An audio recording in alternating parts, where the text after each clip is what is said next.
Let's go over how to add staff to the system.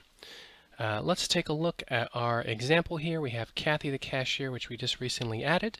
This is found under Location Setup, Staff. So once you go into Location Setup and then Staff, when you're here, you can click New in the top right, which will bring up a side panel. So let's add actually a new employee. So let's call this person Steve and then Server. The only thing that is required actually is the first name, but we like using first and last names in here. Second, the employee ID is not what they use to sign in. This can be used for record keeping purposes, or if you're exporting to a payroll company, employee ID is quite useful, but for day-to-day operations, we actually don't use it. What people use to log in is the login pin. So let's go ahead and make this person's login 15. Phone number is an option, but we don't have to put it in there. If you want the person to not use timekeeping, if you want them to be able to sign in at any time, you would check salary. This server is not going to be salaried, so that's going to be unchecked. As you see, when you hit it, when you select that, the job type shows that salary option. So we're going to uncheck that. For it to be active on the front end, we have to enable the active checkbox.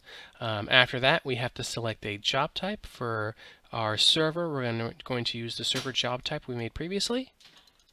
And for permissions, we're going to give them server permissions, which have been set up previously.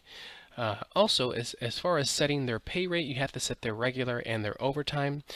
In most states, overtime is just 1.5 the regular rate, so let's go ahead and set it to the California minimum right now, which is 10 regular and then 15 for the overtime rate.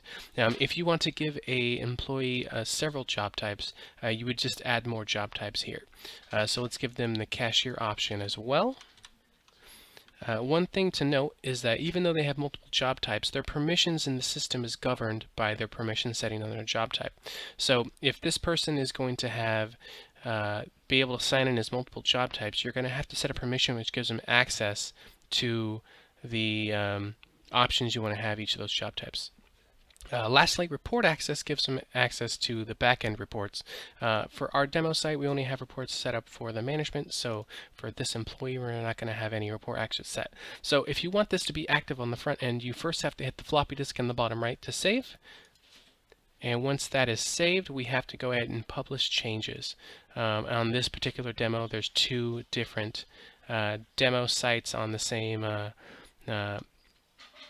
company, so I'm going to go ahead and send it to both demo databases, and once I see those changes published, these should be active on the workstation. So let's take a look at the workstation now.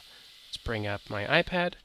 Right now I'm waiting for this database version to update, so let's give it a second. Sign in, sign back out, and it should be updated with the newest changes. Let's go ahead and try to sign in as Steve. I believe that was 15.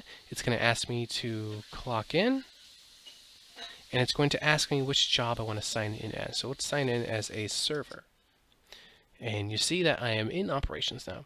If I wanted to sign in as a cashier, I would have to, sign in